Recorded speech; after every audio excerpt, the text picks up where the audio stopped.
Okay, so my name is Allison Angeles, and I started a company called Silicon Sanctuary years ago. And I started on the premise of helping young adults learn about things that they had no access to, about relationships, about friendships, about self-esteem, self-worth, and all the things that you guys deal with during your day, but you really don't have anybody to talk to about these things. So, I mean, basically, if you're, anywhere from like 14 to 30, let's say, this is the age group that I work with most often. I call it young adults. So when you guys are on, social media and the internet, mostly, let's say if you're a girl, and I'm just going to generalize, so don't be offended, but I find that a lot of people watch stuff about makeup, makeovers, travel, lifestyle, clothing, things like that. I mean, I watch all that stuff myself, and it's amazing. You have access to a lot of material, on Instagram and Snapchat and YouTube and whatever. So I was thinking that it would be great if you guys had access to talk to somebody or learn about how to deal with your life. So if you're in school, whether you're in college or high school, even middle school, you're in a program right now and you're surrounded by a bunch of other people your age, and then the other people that you have access to are teachers, staff members of your school, and then your parents. So basically, all of these people don't necessarily have a ton of self-awareness and are not going to be always the best advocates for you, because they're all conditioned and programmed by, their past and their parents and their experiences.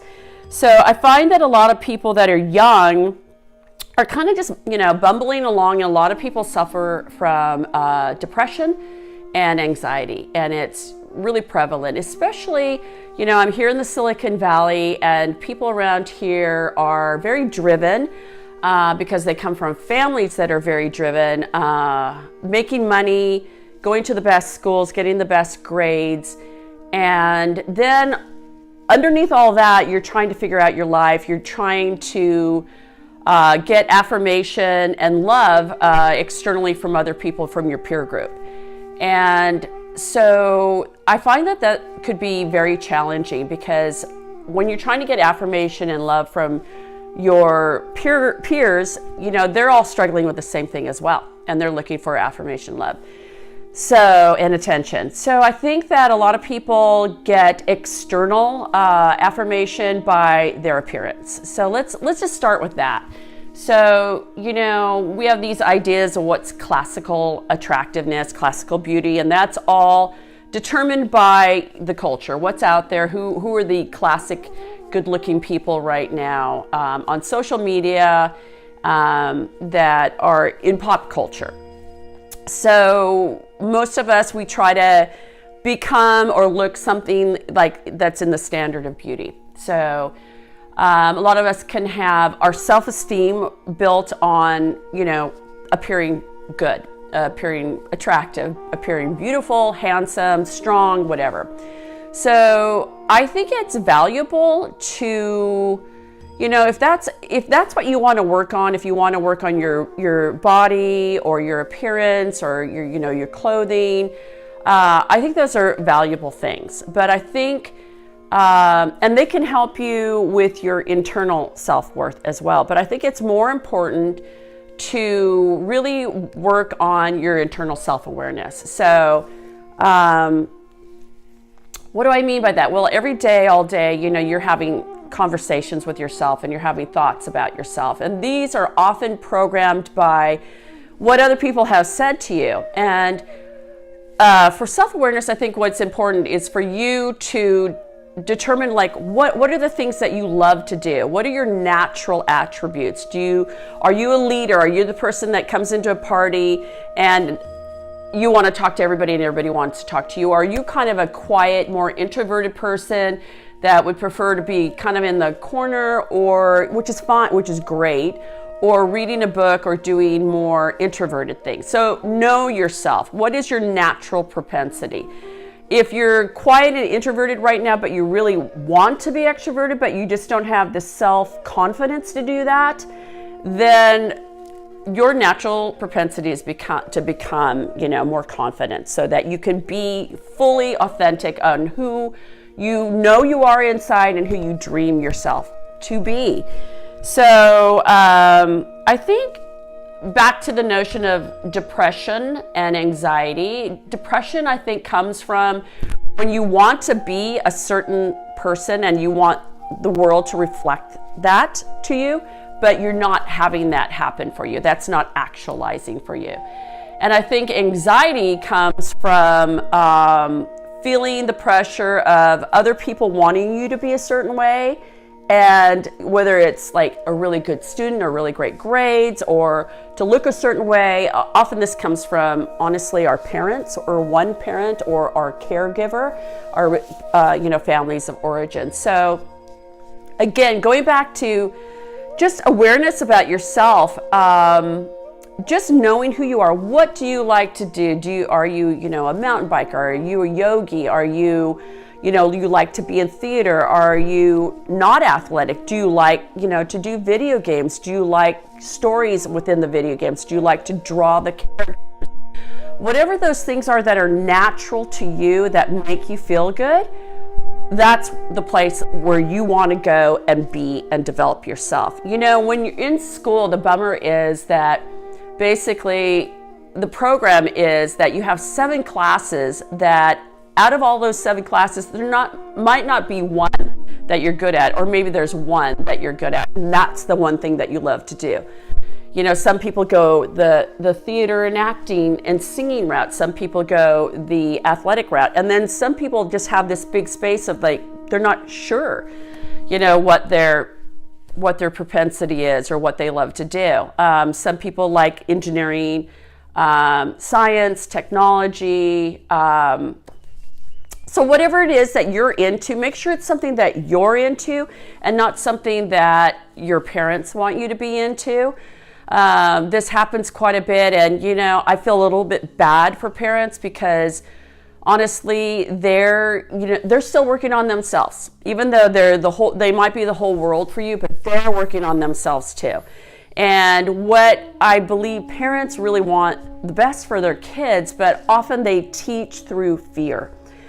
They want you to be loved and accepted by as many people as possible, and they want you to have these great grades so that nobody can make you feel bad about yourself, and so that they can feel good about themselves too.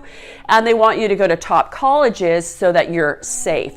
But really the most important thing for you is to figure out what do you like to do? What space do you go to where you feel your best? And just pick what that is and go to that and do it every day. And notice when you're in a group that you don't feel good in. Do not be in that group. Oftentimes we're very afraid about being alone or not having large quantities of friends. But if you're a more quiet kind of person, there's a lot of other people like you. And I think the important part is to focus more on doing activities that make you feel good, as opposed to being in large groups of friends. Go to the activities. Have as many activities that you love to do. Write them down if you have to, and go to those activities and do those often. Now, I know, we're so busy being pressured into, getting good grades or working or building, this resume that you can get into college, or if you're in college, it's about getting the grades so you can then get a job. And then if you're out of college, then it's about, wow, everybody's, working in, for Google or Facebook, or, working for a startup or an app or whatever.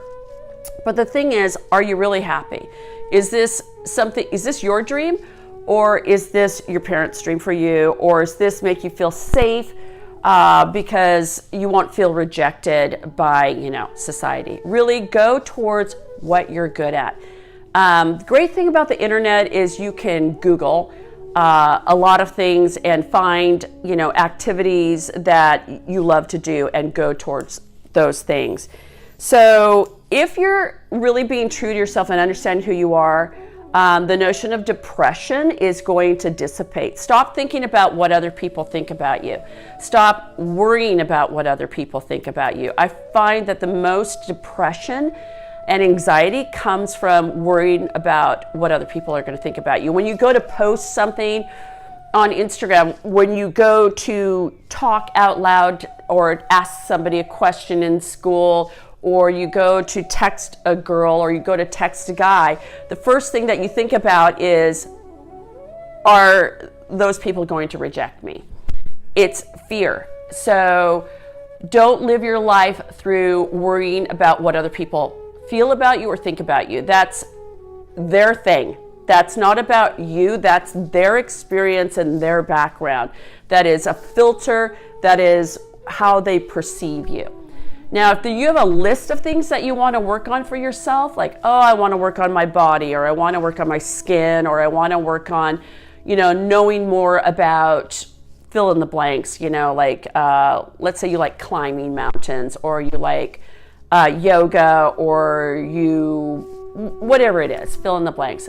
Go towards working on those things. Go towards working on yourself and building yourself so that you feel good about yourself. These are the things I'm working on. You prioritize them. You start building on yourself and going to these activities, feeling really good. That's internal self-worth. That's internal self-esteem. Instead of getting it from the external world, you start from the inside, and then you're projecting that out, and then people reflect what they see from you back onto you like a mirror. So